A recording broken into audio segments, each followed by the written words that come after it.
Welcome to Wayne's Old Time Radio Page channel. I'm Wayne, your host. These programs are brought to you by support of our listeners. You can give your support at Patreon or PayPal, either one. There's clickable links in the description below. Thanks for your support and enjoy the shows. If you'd like for me to get you a shout out, there's a link to PayPal in the description below. Leave us a donation. We'll get it up here for you. Just tell us who you want it to. You, a friend, a girlfriend, a wife, spouse, whatever. And we'll get it up here. Get this and get it straight. Crime is a sucker's road. And those who travel it wind up in the gut of the prison of the grave. There's no other end.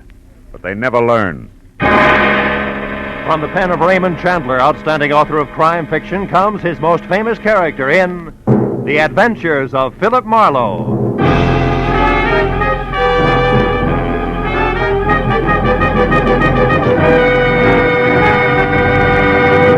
Now, with Gerald Mohr starred as Philip Marlowe, we bring you tonight's exciting story, The Hiding Place.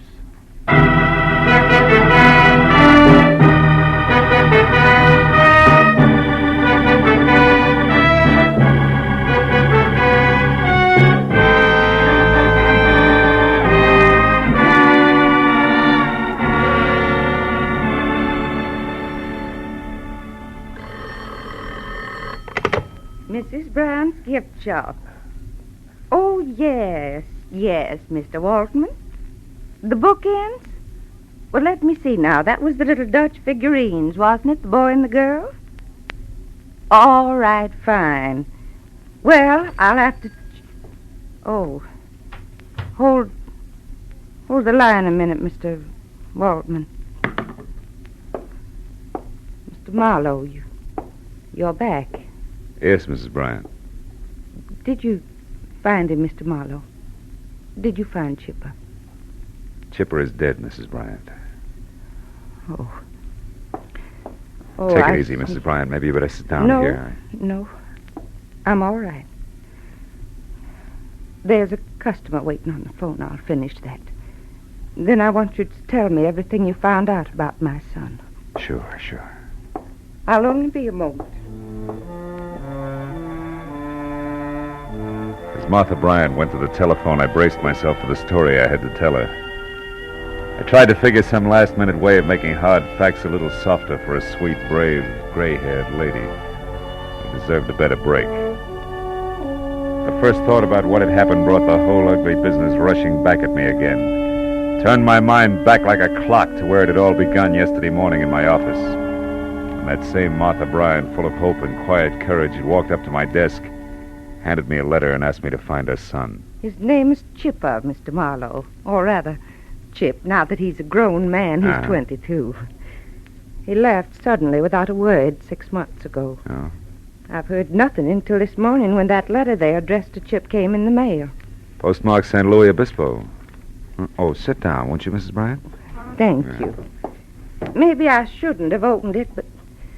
Well, you see, it's the first indication I've had in all that time that he's even alive. Read it. Dear Chip, it's been a long drag, but the waiting is finally over, darling. Time is now. Meet me at 11:30 Monday night at the House with the Big Wheel, signed Toby. House with the Big Wheel, what does that mean, Mrs. Bryant? I have no idea. But for some reason it frightens me. Oh, 11:30 Monday night, that must be tonight. Who is this Toby? Toby Packler. She's a very, very beautiful young woman, platinum blonde. Oh. Chipper believed he was in love with her, I'm afraid.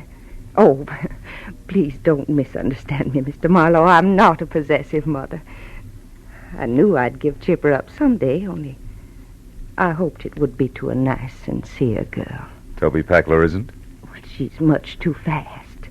The kind who uses too much mascara and wears things like those little anklet chains they call slave bracelets.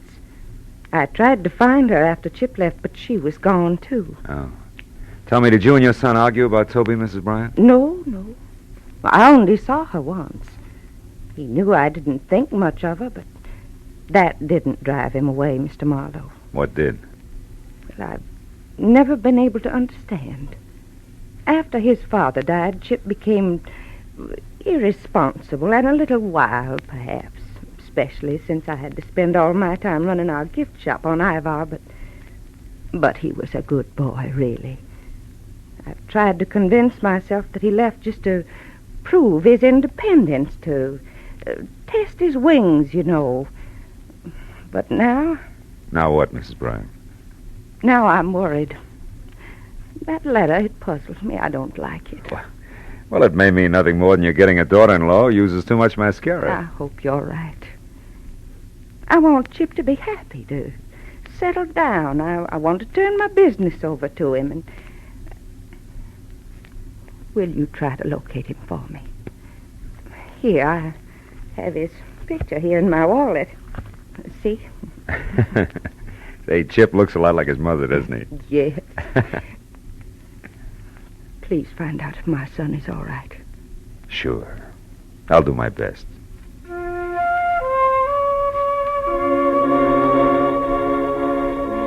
my office window, I watched her leave the building.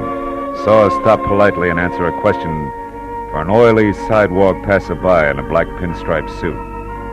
Then moved quietly on down the street toward her shop on Ivar. A neat, gentle, very lonely woman. I hoped I'd find a happy story for her in San Luis Obispo. She had one coming. I was still hoping 5 hours later when I pulled into a mobile gas station in the little town at the foot of the Santa Lucia Mountains, 200 miles up the coast. I filled up, asked a few questions, and found out there were only 4 good hotels, 5 not so good, and 2 or 3 dozen motor courts, and that ran the gamut. So even with nothing but the name Toby to go on, the job wasn't completely impossible.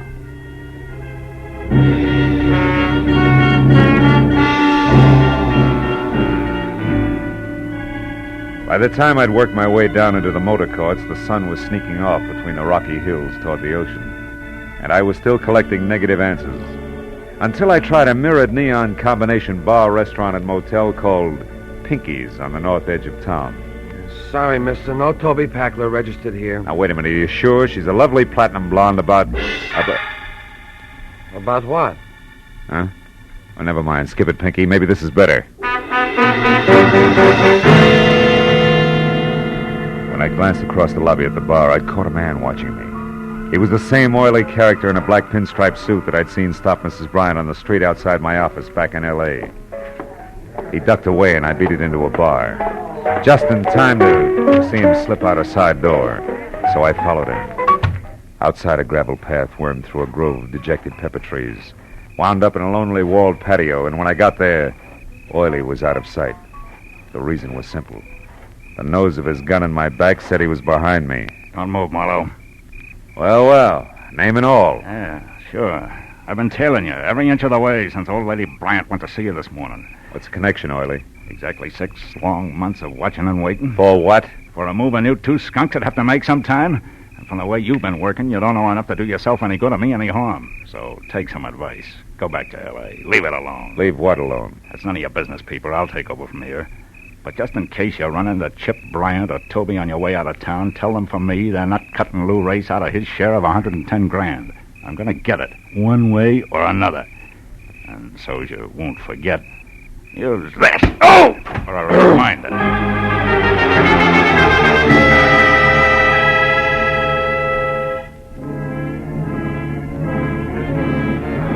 When the brick floor of the patio finally stopped pushing, I was alone, except for my ugly thoughts.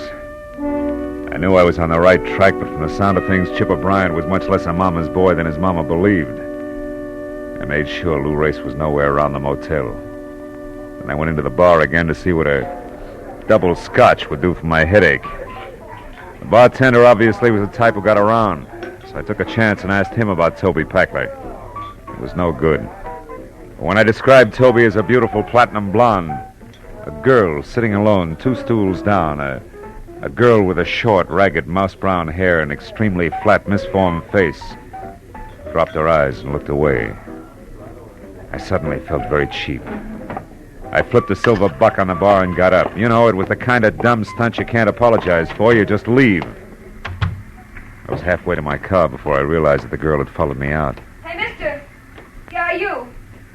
Just a minute. I turned and watched her come toward me. The garish neon light her face was jarringly unreal, the color and texture of hard putty. I heard you inside when you asked about Toby. Yeah, I thought you had. Do you know her, Miss... Palmer. Oh. Yeah, I know her. She's one of my few friends. What do you want with Toby? Well, my name is Marlowe. I'm from L.A. I want to talk to her about a fellow named Chip Bryant. She's my only lead. Chip Bryant. Yeah. She never mentioned that name to me. Anyway, you're too late, Mr. Marlowe. What do you mean? Toby left town this morning. Left town? Oh, no. She was going up north to Seattle, I think, on some kind of personal business. Now, listen, did she ever say anything to you about a house with a big wheel, where it was, what it means? House with a big wheel? Yeah. No, I'm afraid not. I'm sorry, Mr. Marlowe. I guess I'm not much help. Well, good night. Thanks anyway. And good night, Miss... Palmer. Yeah. Yeah, Palmer. Good night. As the girl walked back to the bar, the little gold chain I'd spotted around her ankle glinted in the brittle light. And it was like an echo of a memory. A slave bracelet on her was as out of place as a morning glory in a bed of toadstools. But that gave me a crazy hunch, a hunch that somehow in the last 6 months, a gorgeous blonde named Toby Packler had become a drab brown head with a flat, stiff face.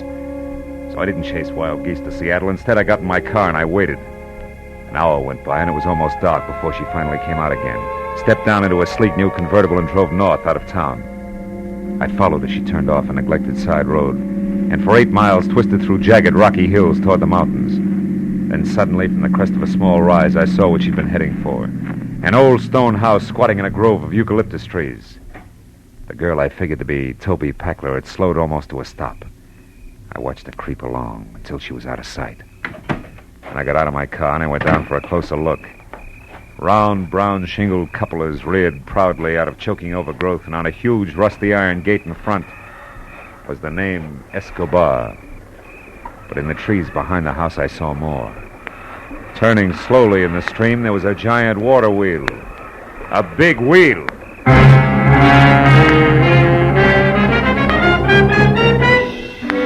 I drove fast back to town and stopped at the only place I could figure for a quick answer. The office of the San Luis Obispo Daily Eagle.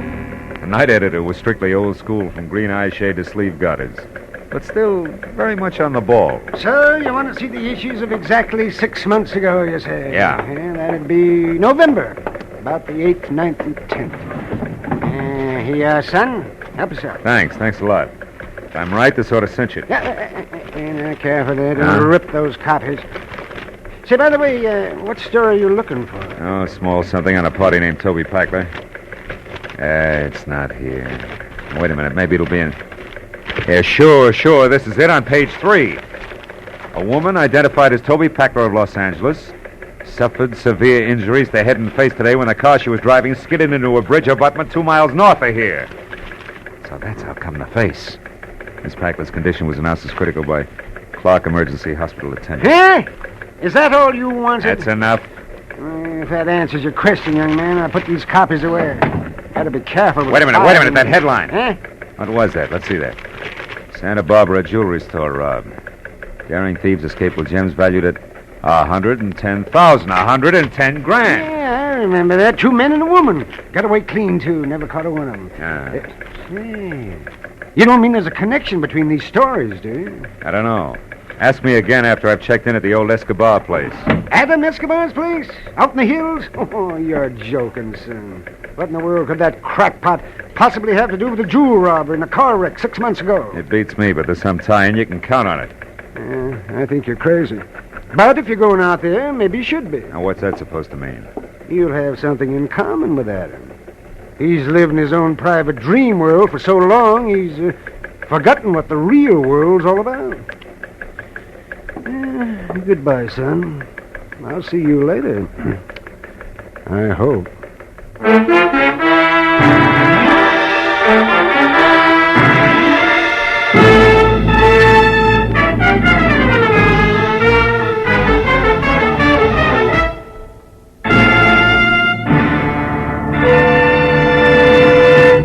In just a moment, the second act of Philip Marlowe. But first, the fun is always fresh and furious when Groucho Marx takes over on CBS Wednesday nights with his wonderful quiz, You Bet Your Life.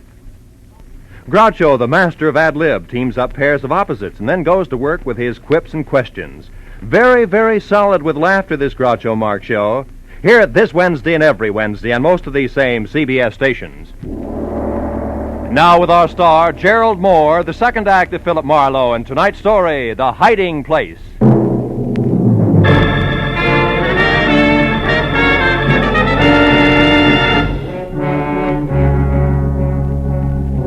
From the road, I had thought of Adam Escobar's place as just another 100-year country home. You know the kind, big, aloof, wrinkled, like an aging nobleman who had retired long ago with his memories. But now that I was there and at the rusted iron gate that resented my intrusion out loud, I changed my mind. I saw now it had to be a degenerate nobleman. Also, the nobleman had to be flat broke. I saw it everywhere. The name Escobar on the gate in copper lettering had turned a sickly, spotted green. The scuffed, faded family crest inlaid in tile in the cement walk was cracked and crumbled. The exquisite stained glass door was cracked all the way down the middle. Only the engraved card in the slot under the knocker that said Adam Escobar, Esquire, was neat and new. The landed gentry's last-ditch stand. I was about to knock when... You need not bother knocking, sir. I saw you coming up the walk. I am Adam Escobar. He was a small, slight man of maybe 60 plus with a large head held high in spite of the frayed cuffs, patent leather slippers that were cracked and peeling. I introduced myself, then followed him into a musty living room. There, Wiley apologized for no longer having any servants and poured us each some brandy from a cut glass decanter. I told him all about my search for Chip Bryant, complete with Toby and Lou Race. Frankly, Mr. Marlowe, I am puzzled. Your drink, sir. Oh. Confused. What does all this have to do with me? Well, maybe nothing, Mr. Escobar, but the only guess around is that the jewels were hidden here on your property. The house with the big water wheel the night of the robbery 6 months ago. But why? For what reason, sir? The police? Oh, probably. Trio wouldn't want to be picked up with the stuff on him. Salud. And yours, sir. Thank you. Then, Mr. Marlowe, soon after they did that, hid the jewels, I mean, the girl, the one with the injured face, had that accident. Those are the circumstances. Oh, more or less. And if I've added right, company's coming by 11:30.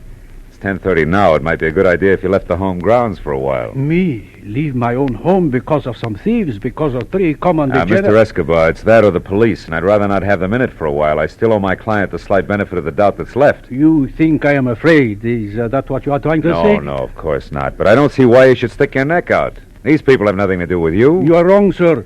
Every honest man has something to do with every criminal. His duty. I know that now, Mr. Marlowe. If I had known it many years ago, I might still have both my wealth and my property intact. Well, okay. Who knows? When I come back, it may be... Come back? But where are you going, sir? Into town. I'd still like to catch up to Chip Bryant before the reunion. I don't think there's going to be the time or place for conversation. Conversation with that Bryant hoodlum? About what sort? About a mother, Mr. Escobar. A nice old lady who doesn't deserve a kick in the teeth.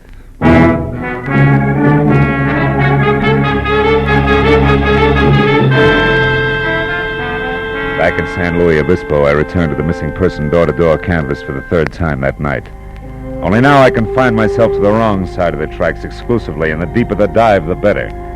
I didn't figure that Chip Bryant would show anywhere else. And after a half a dozen quick stops, number 7 proved lucky. It was a cramped, greasy bar with a sawdust and cigarette butt floor and a single customer. I hadn't found Chip, but I was close to the dapper Mr. Lou Race. The barkeep, a ball of fat, wearing a sweatshirt the size of a tent, had his back to me when I entered. So did Race. So when I tapped the tricky man on his padded shoulder and he turned, he was surprised to see me swing! That slicker was an old debt. This? Just in case the cat got your tongue. Now get up! Get ready to answer a few simple questions. Hey, what do you think you're doing? You're busting my table. I'll pay you for it, and unless you want to be up to your rolling chins in trouble with the law, Junior, don't try to help the clientele. The cops? Oh, okay. Why didn't you say so? I don't know nothing about this guy. And I don't know enough. Now, come on, Race, you talk or eat sawdust. Which? No. I'll tell you. What do you want? One, you, Chip Bryant, and Toby Packler stuck up that Santa Barbara jewelry store 6 months ago, right? Yeah, we did it. But they crossed me up. It was when the cops were coming and we split. Splitter, you played hooray for Lou Race and ran without worrying about the others. What's the difference? The reason Toby and Chip Bryant won't tell you where they hid the jewels, that's a difference. Nuts. You're standing on one ear, peeper. Toby had a different reason for crossing me. Like what? Oh, like her falling in love with that louse Bryant. The kid she baited into coming along with us. By flapping her baby blues, the kid who was supposed to drive the car, period. That's how she crossed me. Anything else? Yeah, the topper. Where's Bryant now? One of two places. Either with Toby Packler or without. Oh! Packler. Good night, sweetheart. By the time I made it to the door, the second company, Sam Spade, was across the street behind a parked car and streaking for an alley in the middle of the block. And just as I thought I was going to lose him, he came abreast of a dark doorway, and I saw it. An arm raised quickly, the glint of a knife blade. The arm dropped sharply. Whoever had done it slid away in the dark as suddenly as he appeared. When I was next to Race, there was only the caller's card, a black ivory-handled knife, driven to the hilt in between the dapper man's shoulders. He was going out fast. Hey, holy cow, how did it happen, Shut up, Race. Race, do you know who got you?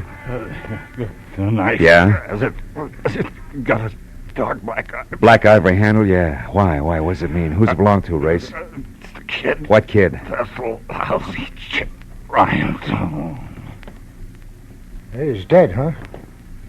Yeah. And so are all the prayers of one Mrs. Martha Bryant. Huh? Who's she? Never mind. Listen, call the cops. Tell them my name's Philip Marlowe. I'm a private detective, and I may be able to explain all this later. Right now, I'm due at a house with a water wheel, and I'll explain that later, too. If I'm lucky.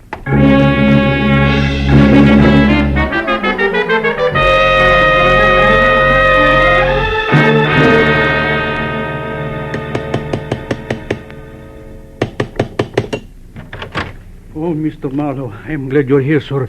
It is almost 11:30. I know. Have you seen anyone, Mr. Escobar? No, sir, and I have been watching very closely. Good. And in readiness, my father owned this pistol. Oh, well, I hope it's been oiled since. Now, look. I didn't locate Chip right... Hey, wait a minute. Isn't that a car there turning off the road without any lights on?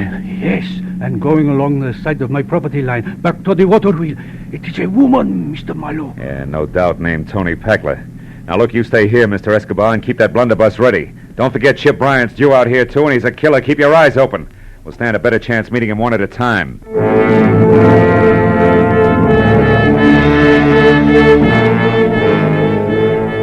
went around to the side of the house quickly, then kept close into a long line of eucalyptus trees that ended at a crumbling building that had once been servants' quarters. After that, it was only 20 yards to the water wheel. 20 open yards to the huge, ancient circle of hand-hewn wood that complained against the side of a dreary, squat stone mill that had long ago died of old age. There in the faint half-light of a hazy moon, I saw Toby Packler, kneeling at the corner of the building and with both hands working furiously to loosen a stone the size and shape of a football. There was a gun on the ground next to her. I moved closer, my hand tight on the .38 in my pocket. Then I waited till she had the stone out. And that baby end's a 6-month-old secret. Were you not the... That wasn't bad aim, just a warning, Toby. How do you know my name? I read your mail. Now get back over to your homespun safety deposit box there and take the jewels out. Go on. All right. Why shouldn't I, soldier? You won't go anyplace with them. Chip will see to that. They're gone. Get back. They're not here, I tell you. Do you understand? They're gone. Gone. All the hopes. Hold it. Now tell me, is this where you hit him? Of course. Nobody else knew? Race or Chip Bryant? Grace didn't even know about this place. But Chip... What? And don't dare move, Mr. Marlowe. Now, drop your gun. Do it! Miss Packler. Mr. Adam Escobar, Esquire. Keep quiet. So Chip Bryant had the jewels all the time, did he? I never thought of that. What do you know about jewels? Oh, quite a bit. You see, Miss Packler, that night 6 months ago when you stood over there on the other side of the water wheel and told Bryant that you had hidden the jewels and would tell him where later on, I was listening. You knew they were here. I'll tell anything to anybody. It was, of course, quite by chance that I overheard you. But after you had that accident with your car, I searched as diligently as though I were a partner. Searched Miss Packler for money that could mean so much to me. But I found nothing. Then where are they? You idiot, tell me! Where are they, do you know? Now that I see this hiding place, yes. It was where Chip Bryant stood. Therefore the jewels are no doubt buried. What do you mean? I think, Toby, that he killed Chip Bryan almost 6 months ago and that he buried him here on these grounds without knowing that Chip had already found the jewels. What? Chip? Dead? Quite dead. I killed him 2 days after your accident. I found him searching for the jewel. No. No, you're lying. Chip was supposed to go back to Los Angeles and wait until I was well. Wait for my letter. He didn't, Toby. He came out here, found the jewels, and was killed by our host. No wonder I couldn't find them these months that I've searched day in and day out. Scratched and dug and cold and in rain, by sun and by dark. No wonder I buried them with him. Yeah, but you didn't bury his knife, did you? That you kept and used on Lou Race tonight. Exactly. Why, you... Back, Miss Peckler. Why? So you can shoot me, then him? Or so that if I'm very lucky, I can run away to live some more? Toby, don't. Live with a smashed, ugly face? Peckler, What have I got to lose? You've been warned. My pretty face is Don't gone. take another step. The man I love is Don't. gone. I Soon the said jewels too. Ah! Escobar, turn around. Point that gun at me. Fletcher, Mr. Marlowe. Now it's self-defense. Toby is bad. Yeah. Real bad, soldier. I had so much once. Pretty face. A guy named Chip. Jewels. I had everything. I was a big wheel. Wasn't I, soldier?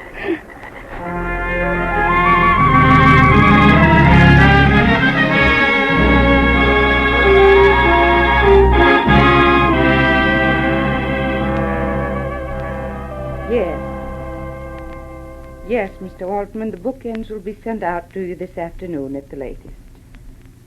Thank you for calling. Goodbye.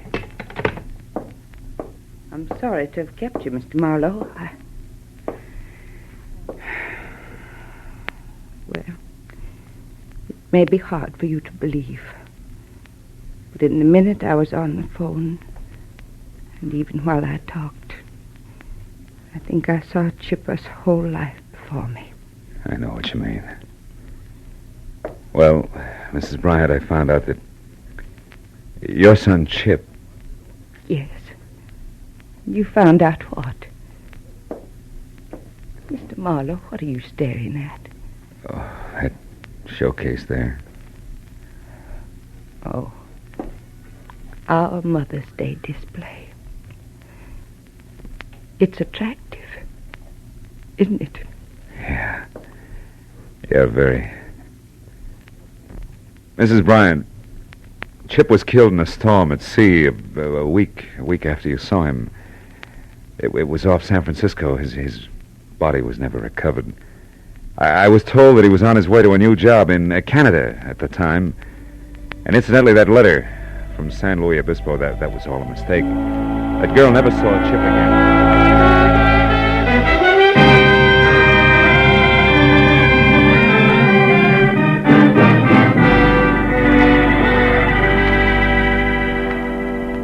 Outside, I left my car where I'd parked it and walked through the busy city street. You know, it's a funny thing. Lies can cause more trouble in this world than almost anything else, they say. And at the same time, can sometimes bring the most happiness.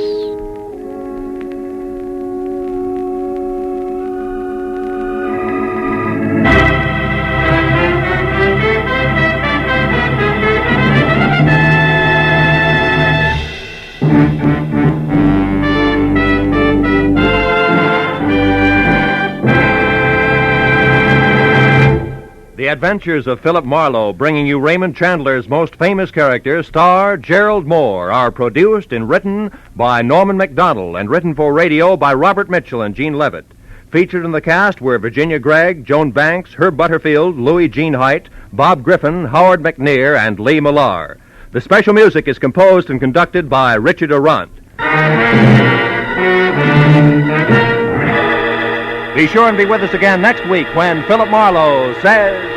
It started at dawn in a Los Angeles taxi and wound up that night on a cliff in the middle of the Pacific.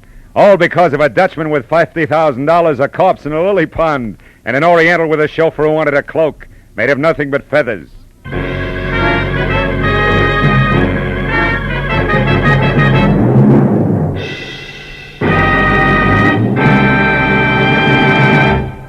This is CBS, the Columbia Broadcasting System.